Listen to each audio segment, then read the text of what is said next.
Hello, good afternoon दोस्तों, कैसे हो आप सब लोग। एक बार मैं पुनः आपका इस ऑनलाइन प्लेटफॉर्म पे स्वागत करता हूँ। Most welcome all of my students. Today we study one of our new essay again in semester 2। ठीक है, हमारी जैसे क्लास है कल हमने शुरू की थी, जिसमें मैंने कहा था कि एक एक करके मैं आपको पूरा यहाँ सिलेबस कराऊंगा सेमेस्टर 2 का, जो हमारे अंग्रेजी साहित्य इंग्लिश लिटरेचर के अंदर है। ये जो सिलेबस है हमारा JNU के अकॉर्डिंग है। ठीक है, JNVU जो जोधपुर यूनिवर्सिटी है उसके अकॉर्डिंग है, और उसी के अनुसार मैं क्या कर रहा हूँ, यहाँ पे अपना जो सिलेबस है उसको मैं कवर करवा रहा हूँ। सेमेस्टर हमारी नई शिक्षा नीति के अनुसार सेमेस्टर सिस्टम शुरू किया गया है, पूरे भारत में हुआ है, तो हमारी यूनिवर्सिटी में भी इसको लागू किया गया है। तो सेमेस्टर 1 हो चुका है, अब सेमेस्टर 2 की बारी है, जो कि जून या मई में एग्जाम में प्रस्तावित है।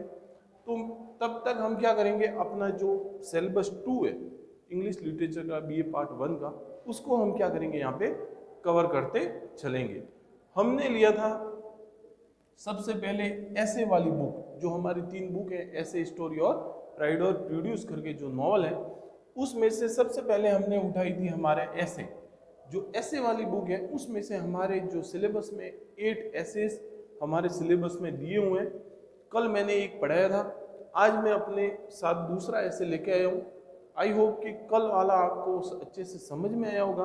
और आज जो मैं पढ़ाने जा रहा हूँ ये भी उस जमाने का लंदन का सबसे बेस्ट ऐसे माना जाता है, क्योंकि ये लिखने वाले जो व्यक्ति हैं वो कौन है, जोसेफ एडिसन है। ठीक है, जोसेफ एडिसन नाम के जो व्यक्ति हैं, जो लेखक हैं, उन्होंने बड़ी ही सुंदरता के साथ एक ऐसी, कहते हैं ना कि एक इथिक्स, ठीक है, जिसे हम नैतिक शिक्षा कहते हैं, इथिक एजुकेशन हमें दी है कि वास्तव में जो ये ह्यूमन बीइंग है, जो मानव जाति है, उसका आखिर में अंत कहाँ पे आएगा, जहाँ पे सारी जातियाँ क्या होगी, सारे ऊंच नीच सारी चीज़ें क्या हो जाती हैं, समान हो जाती है, इक्वल हो जाती है। उस चीज़ को इस ऐसे के अंदर हमें बताया गया है। तो ये चैप्टर 2 है हमारा, ठीक है, सिलेबस का, और इसका नेम क्या है, मेडिटेशंस इन वेस्टमिनिस्टर एबे। वेस्टमिनिस्टर, मेडिटेशन का मतलब होता है ध्यान करना, और वेस्टमिनिस्टर एबे लंदन या इंग्लैंड के अंदर एक ऐसी प्लेस है, या वहाँ पे जहाँ पे एक चर्च है, बड़ा ही फेमस चर्च है, जहाँ पे अधिकतर क्या है, जितने भी महानतम लेखक हैं, वहाँ के आसपास के और भी लोग हैं, वो सब इस चर्च के बरामदे में, डॉकयार्ड में क्या है, दफन है। तो उसी चीज को यहाँ पे क्या है, वहाँ पे जोसेफ एडिसन जब एक बार इस चर्च में जाते हैं, तो वहाँ पे उनके मन में वो विचार आते हैं, वहाँ पे ये एक कुछ ऐसी एजुकेशन सीखते हैं, जिससे इन्होंने समझा कि मैं क्यों ना ये एजुकेशन जो मैंने ग्रहण की है, मैं मेरे जो फॉलोअर्स हैं, जो मेरे रीडर्स हैं, उनको भी मैं क्या करूं, इस एजुकेशन को आगे फॉरवर्ड करूं। ठीक है, तो वेस्ट मेडिटेशन इन वेस्टमिनिस्टर एबे, ठीक है, एक बार ध्यान करने के लिए ये कहाँ पे जाते हैं, वेस्टमिनिस्टर एबे जाते हैं, जो चर्च है, और वहाँ पे ये जो चैप्टर है ये किसने लिखा है, जोसेफ एडिसन ने। और जोसेफ एडिसन कौन है, ये व्यक्ति है। ठीक है, इन्हें हम जोसेफ एडिसन कहते हैं। फिर हम चलते हैं सबसे पहले इंट्रोडक्शन ऑफ ऑथर। जो हमारे जोसेफ एडिसन है, उनका क्या करना है, हमें इंट्रोडक्शन देना है। तो हम देखेंगे मोटे तौर पर, क्योंकि आप नेट पे जाओगे तो आपको बहुत सारा मैटर इसके लिए मिल जाएगा, लेकिन हमें अपने एग्जाम के हिसाब से कोई ज़्यादा पूरी बातें जोसेफ एडिसन का कोई रिसर्च के लिए या अलग से इनका क्वेश्चन नहीं आएगा कि आपको जोसेफ एडिसन की क्या लिखनी है, बायोग्राफी लिखनी है। हमें इतना ध्यान होना चाहिए कि ये कौन थे, कहाँ पे पढ़े थे, या इनका जो कहते हैं ना कि ऊपरी तौर पर इनका जो इंट्रोडक्शन होता है वो हमें क्या होना चाहिए, ध्यान होना चाहिए। तो उसी को देखते हुए मैंने आपके सामने कुछ चंद लाइनें यहाँ पे मैं लेके आया हूँ इंट्रोडक्शन के तौर पर। तो सबसे पहले है कि Joseph Addison was born in May 1 1672। 1672 मई 1 को इनका क्या होता है, जन्म होता है। He studied at Queen's College. Queen's College में इनकी क्या होती है, पढ़ाई होती है, ऑक्सफोर्ड में, जहाँ पे मैंने कहा था कि ये किससे इनकी मुलाकात होती है, रिचर्ड स्टील से होती है। फिर कहते हैं कि he was also associated with Magdalen College, जो मैगडेलन कॉलेज है, उनसे भी ये क्या करते थे, ताल्लुकात रखते थे। ठीक है, फिर हम चलते हैं कि वेरी सुन, बड़े ही जल्द इन्होंने क्या किया, his scholarly reputation become a considerable, कि बड़े ही जल्द इनकी जो एक रेपुटेशन थी, इनकी जो एक इज्जत थी या सम्मान था, एक आम तौर पे कहते हैं ना कि बड़ा ही जल्द से इनको वो एक सम्मान जो मिलना चाहिए वो इनको मिल चुका था, क्योंकि इनके जो सोचने के जो विचार थे, इनको कहते हैं ना कि इनकी जो ध्यान करने की जो एक जो इनकी जो स्टाइल थी लिखने की, वो इतनी शानदार थी कि लोगों के नज़रों में ये बड़े ही क्या हुए, जल्द आ गए। और कोई व्यक्ति जल्द से अगर किसी के नज़रों में आता है तो उसे वाकई में क्या मिलना चाहिए, सम्मान मिलना चाहिए, और वो सम्मान इस व्यक्ति को मिल जाता है। फिर कहते हैं कि Johnson Edison praised him for his Latin poem, ये विशेषकर किस लिए जाने जाते थे, लैटिन पोएम के लिए। किसके लिए, लैटिन पोएम के लिए। He was married to countess of Warwick, ये किससे शादी करते हैं, काउंटेस ऑफ वारविक, वारविक नाम का एक राज्य था या एक कबीला कह सकते हैं अपन, उसी की काउंटेस, उसी की राजकुमारी से ये क्या करते हैं, विवाह करते हैं। But it was not a happy marriage, लेकिन ये शादी जल्दी ज़्यादा दिनों तक नहीं चलती, इसलिए in 1718 his health began to fall, और 1718 के बाद जो हमारे जोसेफ एडिसन है उनकी हेल्थ को क्या हो जाता है, धीरे धीरे ये गिरना शुरू हो जाते हैं, इनको बीमारी हो जाती है, और ये क्या करते हैं, धीरे धीरे जो एक लेखक की जो दुनिया होती है उससे दूरी बनाते चले जाते हैं। ही डाइड, अब इनका निधन होता है, इनकी मृत्यु होती है, कब होती है, 1719 में, क्योंकि हमने देखा कि 1718 में इनकी जो हालत है बड़ी गंभीर होती जाती है, और 1719 में at the early age of 47, 47 साल की एज में इनका क्या हो जाता है, निधन हो जाता है। Addison is a famous for sweetness of his style, विशेष करके ये किसके लिए जाने जाते थे, इनकी जो लेखन शैली है, इनकी जो लिखने की जो शैली है, उसके लिए ये क्या करते थे, जाने जाते थे। फिर हम देखते हैं कि नेवर सेड मैकेले, एक जो लेखक थे मैकेले, उन्होंने कहा है कि had the English language been written with such a sweetness, grace and facility, कि ऐसी अंग्रेजी लेखन, ऐसा अंग्रेजी में लेखन आज दिन तक ना तो किसी व्यक्ति ने लिखा है, क्योंकि उनके लेखन में एक जो मिठास थी, उनकी लिखने की जो एक क्वालिटी थी, एक लिखने की एक जो ग्रेस थी, जिसे हम एक सम्मान की नज़रों से उन्हें क्या कर सकते हैं, उस चीज़ों के लिए रेस्पेक्ट दे सकते हैं, वो सारी चीज़ हमें इनकी स्टाइल के अंदर मिलती थी। ये कौन कहते हैं, मैकेले कहते हैं। ठीक है, फिर कहते हैं whatever he wrote applied to the common reader, लेकिन इन्होंने क्या किया, एक कॉमन रीडर, एक आम व्यक्ति के लिए भी इन्होंने बड़ा ही कहते हैं ना कि एक अच्छे ढंग से लिखा, ताकि उस जब इंग्लैंड या लंदन का कोई आम व्यक्ति है, जो छोटा से छोटा व्यक्ति है, वो भी अगर इनकी बुक पढ़े तो उसे आसानी से समझ में आ सके। फिर कहते हैं कि हीज ऐसे आर नॉट ए स्कॉलरी, इनका जो ऐसे था वो कोई स्कॉलरी नहीं था।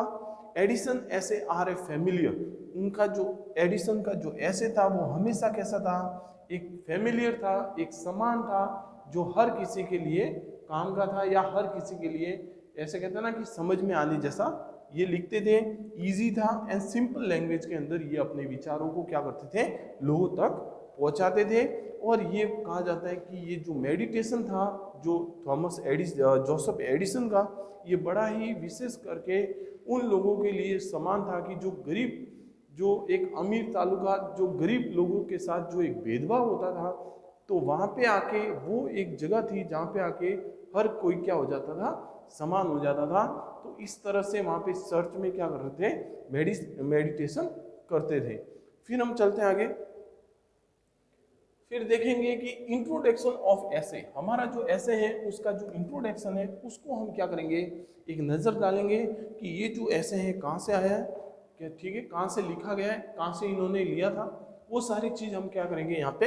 देखेंगे। तो सबसे पहले देखते हैं कि जो एडिसन है वो विजिट करते हैं एक बार किसको, वेस्टमिनिस्टर एबे को, जो पैलेस है, चर्च है, उसको क्या करते हैं, एक बार वो क्या करते हैं, विजिट करते हैं। और क्या करते हैं, इन ए सीरियस ह्यूमर, बड़े ही एकदम कहते हैं ना कि एक सीरियस मूड के अंदर, बड़े ही एक कहते हैं ना एक आत्मविश्वास के साथ या बड़े ही एक सीरियसनेस के साथ वो उस पैलेस पे जाते हैं। इन दिस ऐसे which is one of his well known ऐसे, और ये जो ऐसे ऐसा माना जाता है कि ये इनका क्या था, एक वेल नोन ऐसे माना जाता है। ही डिस्क्राइब हिज थॉट, जो कि क्या करते हैं, ये अपने जो थॉट थे इनके वो यहाँ पे डिस्क्राइब करते हैं, that came to his mind in abbey, और वहाँ पे जाने के बाद इनके माइंड में जो थॉट्स आते हैं उन सारे थॉट्स को ये क्या देते हैं, एक ऐसे का रूप देते हैं। द मेन थॉट्स ऑफ ऐसे में बी स्टेटेड दस, डेथ लेवल, इनका जो मुख्य विचार आता है वो क्या था कि death level all destruction inscriptions which record nothing else except of his birth and death are a sort of a satire upon the character of the departed soul, कि जो मृत्यु है वो सारे भेदभावों को, वो सारे जो उच्च नीचों को, सबको क्या कर देता है, समान कर देता है। और जो लोग वहाँ पे जो दफन पड़े ग्रेव के अंदर, कब्रों के अंदर, वहाँ पे सिर्फ क्या चीज़ें लिखी गई हैं कि उनकी जन्म क्या है और उनका डेथ कब हुआ है, बस। उसके अलावा वहाँ पे कुछ व्यंग्यात्मक टिप्पणी नहीं की गई है, वहाँ पे कोई उनके लिए विशेष लाइनें नहीं लिखी गई, और धीरे धीरे लोग उन्हें क्या करते हैं, भूल जाते हैं। ये बात वहाँ पे ये जब खड़े हैं तो देखते हैं, ठीक है। फिर हम देखते हैं कि जो W.E. विलियम्स है, एक लेखक है, वो कमेंट करते हैं, क्या कहते हैं, the following comment of Edison's style is miraculous and elaborate. His paragraph is a modeling of a prescription. The balance of a Athenians of a sentence are us, कि इनका जो लिखने का जो एक कमेंट करने का जो एक स्टाइल है, इनकी जो एक बैलेंसिंग है, इनके जो विचारों के अंदर, उनके जो चीज़ों के अंदर जो एक गहनता आती है, या चीज़ों के अंदर जो इनका भाव प्रकट करने की जो एक स्टाइल है, वो आज दिन तक जोसेफ जो एडिसन है उनके अलावा कोई ये व्यक्ति ऐसा काम नहीं कर सकता। इसलिए माना जाता है कि जोसेफ एडिसन जब वहाँ पे एबे में जाते हैं तो ऐसे विचार प्रकट करते हैं जो एक आम व्यक्ति तक भी क्या होते हैं, दिल को उनके छू जाते हैं। और वहाँ पे ये माना जाता है कि ये एक ऐसी प्लेस है, ये कब्र एक ऐसी प्लेस है जहाँ पे क्या होता है कि जो रिच है और जो पुअर है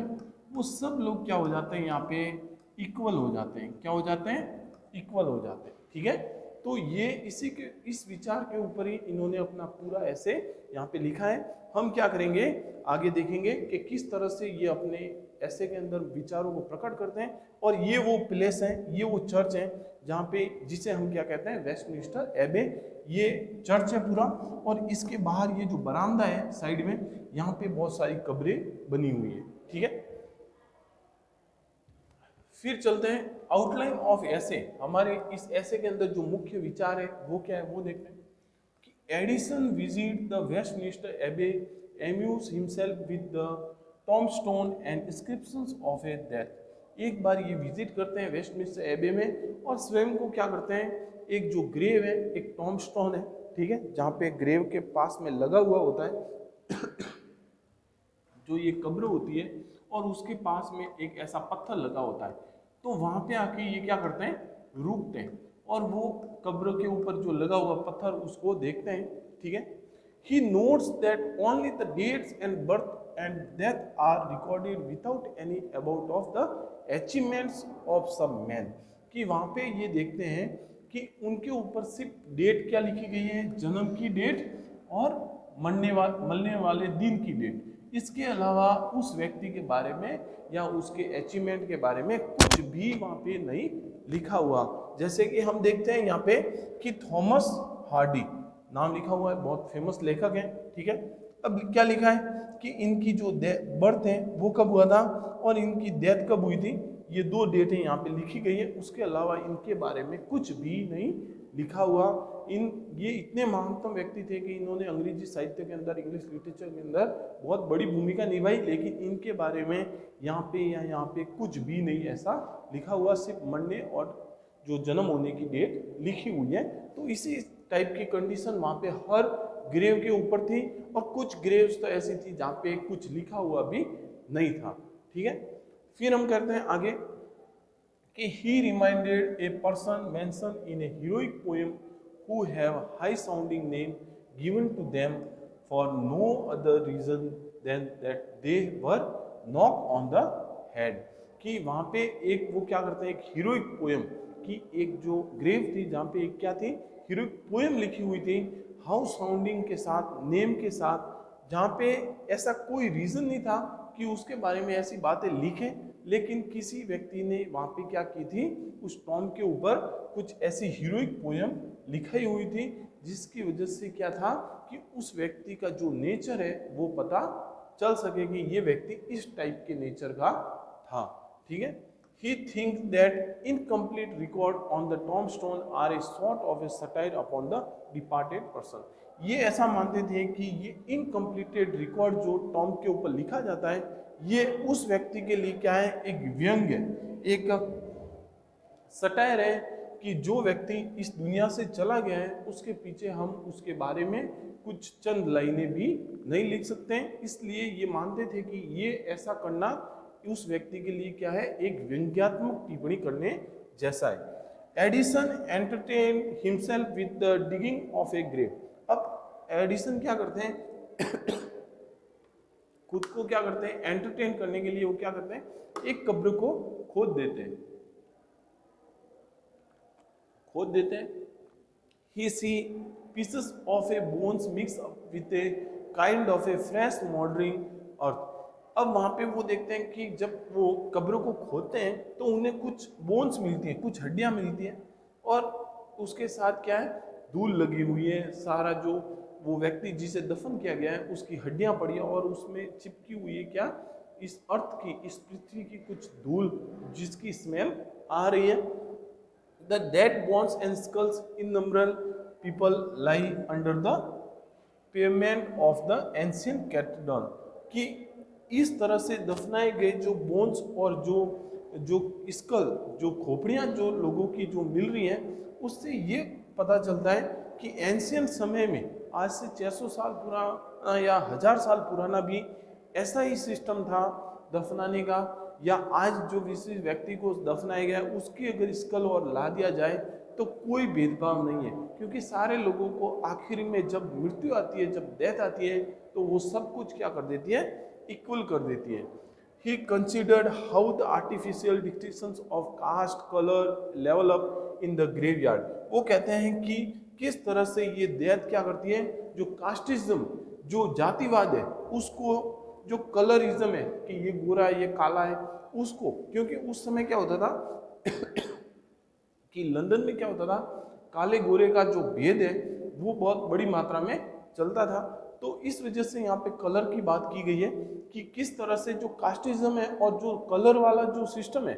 वो यहाँ पे क्या है, जब डेथ आ जाती है तो सब कुछ यहाँ पे इक्वल हो जाता है। Man and woman, friends and enemies and prestige and soldiers are blended together in the same common mass. कि जो फ्रेंड्स हैं, दोस्त हैं, जो वुमन हैं, मैन हैं,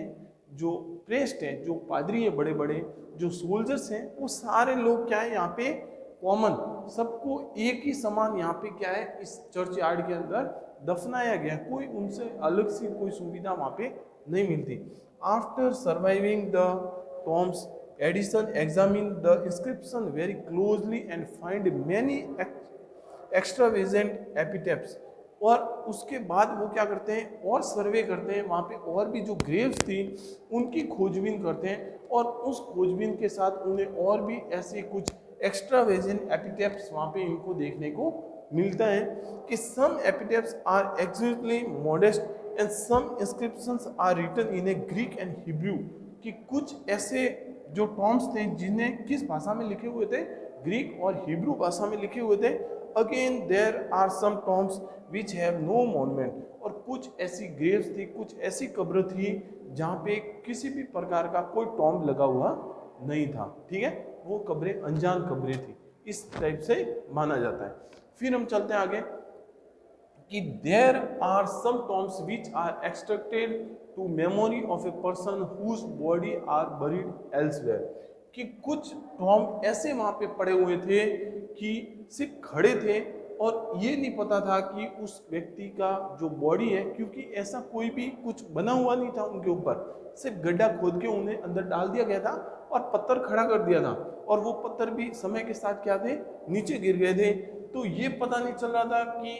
किसी व्यक्ति की जो ये पत्थर जिसका भी है, जिसके ऊपर इस व्यक्ति के बारे में लिखा गया है, उस व्यक्ति की कब्र किस जगह दफन है, या उस व्यक्ति के बारे में वो कहाँ पे दफन है जहाँ पे ये पत्थर लगा हुआ था। तो वो हम वहाँ पे कुछ भी ऐसा बता नहीं सकते। Addison is however delighted with several modern epitaphs, और उसके साथ ही जो हमारे जो एडिसन है वो और भी कई जो मॉडर्न, जो वर्तमान में कुछ 9-10 सालों में या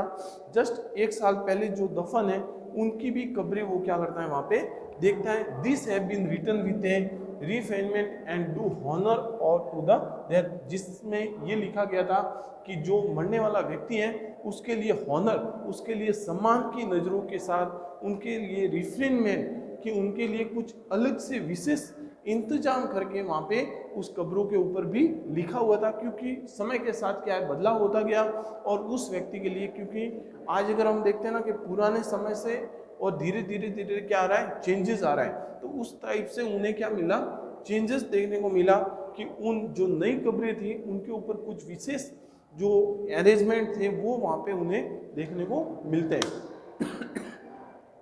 Edison thinks that all the inscription, Edison को ऐसा लगता है कि ये जितने भी इंस्क्रिप्शन है, ये जितने भी कब्रें हैं, जितने भी लेख हैं, वो क्या है, should be a submitted to the perusal of a learn man, कि ये सारे इंस्क्रिप्शन एक क्या है, एक जो पढ़े लिखे इंसान के लिए, एक ऐसे एजुकेटेड व्यक्ति के लिए एक क्या है, ये एक ज्ञान लेने के लिए एक एथिक एजुकेशन है for before being put in execution, कि इसे रखने से पहले इन सारे मॉन्यूमेंट्स को यहाँ से किसी म्यूजियम में रखने के लिए, या ऐसा माना जाता है कि इन सारे मॉन्यूमेंट को एक टाइप से ऐसा दिखाया जा सकता है कि ये एक म्यूजियम है, और इसी म्यूजियम के अंदर जो ये लोग जो भेदभाव करते हैं कलरिंग का, कास्टिज्म का, उन्हें अगर यहाँ पे लाके अगर दिखाया जाता है तो वो वाकई में एक बार क्या हो सकते हैं, अपनी जो जो कहते हैं ना कि एक रियल लाइफ है उससे वो क्या हो सकते हैं, रूबरू हो सकते हैं। कि क्यों क्या है, ये जो डेथ है, ये जो मृत्यु है, ये हमेशा सबको क्या कर देगी, आखिर में इक्वल कर देगी। कोई जो रिच है वो अपने साथ कोई करोड़ों रुपए लेके जा नहीं सकता, और जो गरीब है वो बेचारा वो भी ऐसे ही जाएगा, ना तो जिस तरह से उनका जन्म हुआ है उसी तरह से उनको वापस भी क्या है, जाना है। तो ये एक म्यूजियम की तरह भी अगर हम इस चर्च यार्ड को दिखाएं तो ये जो जीवन है, जो ये लोग हैं जो भेदभाव करते हैं एक दूसरे के साथ, उनके लिए एक एजुकेशन, एथिक एजुकेशन यहाँ पे देखी जा सकती है। ठीक है। Epitaphs should be a true to the death, कि ये जो एपिटैप्स है ये एक ट्रू, एक सच्चाई है जो मृत्यु की है। They should represent the character of a person concerned faithfully, और ये जो एक जो मृत्यु है ये क्या करती है, एक रियल रिप्रेजेंट, एक रियल सच्चाई जो एक कैरेक्टर की है, जो एक पर्सन की, जो एक कैरेक्टर की जो रियल सच्चाई होती है, उसे ये बड़े ही फेथफुली, बड़े ही कहते हैं ना सच्चाई के साथ ये क्या करती है, ईमानदारी के साथ क्या करती है, दर्शाती है। Sir Cloudesley Shovel monument gives the Addison great offence, जो सर काउट्सले थे वो उनके जो ये मॉन्यूमेंट थे उनके लिए ये ग्रेट ऑफेंस करते हैं। And sir the shovel is represented by a figure of a Bew instead the brave rough English admiral that he was,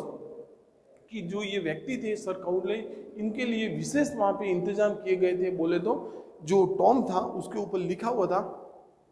क्योंकि ये क्या थे, एक ब्रेव थे और इंग्लिश के एडमिरल थे, तो उनके लिए क्या था, एक ग्रेट ऑफेंस किया गया था वहाँ पे, उनकी ब्रेवरी के बारे में वहाँ पे लिखा गया था। Appear to him a better than the English in a respect, और ये माना जाता था कि डच के अंदर उनके अलावा इस इंग्लिश जो लैंग्वेज है या इंग्लिश जो लिटरेचर है उनके लिए और ज़्यादा कोई रेस्पेक्ट नहीं कर सकता, इसलिए उन व्यक्ति को जो काउटले हैं उन्हें विशेष करके वहाँ पे एक जो कहते हैं ना एक सम्मान दिया गया था उस जो वेस्टमिनिस्टर एबे की जो ग्रेव थी वहाँ पे टॉम के ऊपर, कि इस व्यक्ति ने डचेस के अंदर एक क्या है, ये जो इंग्लिश भाषा है या इंग्लिश जो साहित्य है उसके लिए इसने विशेष इंतजाम या विशेष कार्य किया है। Addison revive lesson of a morality. Addison इन सब चीज़ों से एक लेसन सीखते हैं मॉरलिटी का, एक सच्चाई का, कि फ्रॉम द ग्रेव्स, कि इन जो दफन ये जो कब्रें हैं इससे मुझे क्या है एक एथिक एजुकेशन मिलता है, कि he is filled with a melancholy thoughts and solemn recollection. और इससे वो क्या है, उन्हें कुछ दुख भी होता है, कुछ ऐसा जानने को भी मिलता है जो वास्तव में क्या है एक ह्यूमन बीइंग के लिए जानना क्या है जरूरी है। He feels greatly enchanted by the visit, और ये बड़े खुशनसीब मानते हैं कि मैंने एक ऐसी प्लेस को क्या किया, विजिट किया। Every emotions envy dies in him, इसके साथ इनके जो भी इमोशंस थे वो सारे वहाँ पे क्या होते हैं, खत्म हो जाते हैं। कि he see the vanity grieving for those we are soon to follow, he reflect with sorrow and attachment on the little competitions, factions and debates of mankind. और ये यहाँ पे ये कहते हैं कि यहाँ पे आने के बाद वो सारे जो डिबेट्स, एक ये सारे जो कमेंट्स जो हम एक ह्यूमन बीइंग के ऊपर करते हैं वो सारे यहाँ पे क्या आते हैं, इस ग्रेव में, इस मृत्यु की जगह पर आने के बाद क्या हो जाते हैं, खत्म हो जाते हैं। क्योंकि हम क्या करते हैं, हम मानव क्या करते हैं, तू तेरा मैं मेरा, उसमें हम लगे रहते हैं। आज मेरे इतना आ गया, आज हमने इतना कमा लिया, हम पूरे दिन क्या है उसी में लगे रहते हैं। लेकिन आपने कभी ये सोचा है कि ये जो प्लेस ऐसी होगी जहाँ पे आप ये सारी चीज़ें क्या है इसी धरती पे, इसी अर्थ पे छोड़ के चले जाओगे एक दिन, ठीक है। When he see the dates and the tombs of some that died yesterday and some in a 600 year, कि इन्होंने जब थॉमस एडिसन ने देखा कि जो टॉम्स के ऊपर जो डेट लगी हुई है, जो कुछ तो क्या है 600 साल पहले मरे हुए हैं और कुछ जस्ट यस्टरडे कि कल किसी की डेथ हुई है, वो सारी बातें हमें ये सोचने को मजबूर करती है कि he thinks of the great day when we solve all of us being contemporary and make our appearance together. और हम सब लोग क्या करेंगे, हम ये सोचते हैं इन सारी डेट से इनको ये विचार आता है कि हम सब यहाँ पे क्या करेंगे, इक्वल हो जाएंगे, हम सब यहाँ पे समान हो जाएंगे, कंटेम्पररी हो जाएंगे। जब जिस दिन हमारा भी ये दिन आएगा कि जिस दिन हमें मृत्यु लेके जाएगी, उस दिन हम यहाँ पे सब लोग क्या हो जाएंगे, समान हो जाएंगे। वो यही क्या था, एक ऐसे था, ये मेडिटेशन है जहाँ पे होता है वेस्टमिनिस्टर एबी के अंदर। ये खूबसूरत सा ऐसे था जो हमें यहाँ पे देखने को मिलता है जोसेफ एडिसन का। ये हमें कुछ ज़्यादा बातें ये कह सकते हैं ना कि ये एक हमें एथिक एजुकेशन, ये एक हमें एक ऐसी शिक्षा देता है जो हमें मानव एक मैनकाइंड होने के नाते सीखनी चाहिए। क्योंकि हम क्या करते हैं, बड़ी भारी मात्रा में आज के ज़माने में हम देखते हैं कि क्या होता है, भेदभाव होता है।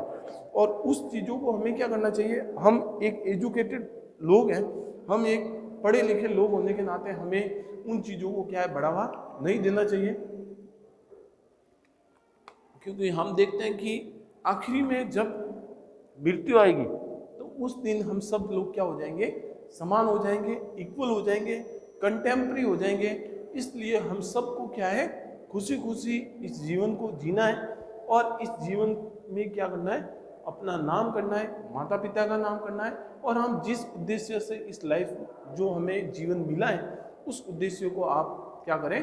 पूरा करने की कोशिश करें। आई होप कि आपको ये ऐसे समझ में आया होगा। बड़ा ही खूबसूरत सा ऐसे है जोसेफ एडिसन का। कल मैं एक और नए ऐसे के साथ यहाँ पे तैयार होऊंगा, एक नया ऐसे, एक नया चैप्टर लेके आऊँगा जो कि बड़ा ही खूबसूरत है। हमारे ए सिटी नाइस प्लेस, जो कि एक लंदन की जो रातें, जो शहर की जो रातें होती हैं वो भी क्या है हमें कुछ सिखाती हैं, उसके बारे में वो ऐसे हैं जो कि मैं क्या है अगली क्लास में लेके आऊँगा। तब तक के लिए थैंक यू। आई होप कि आपको ये ऐसे समझ में आया होगा।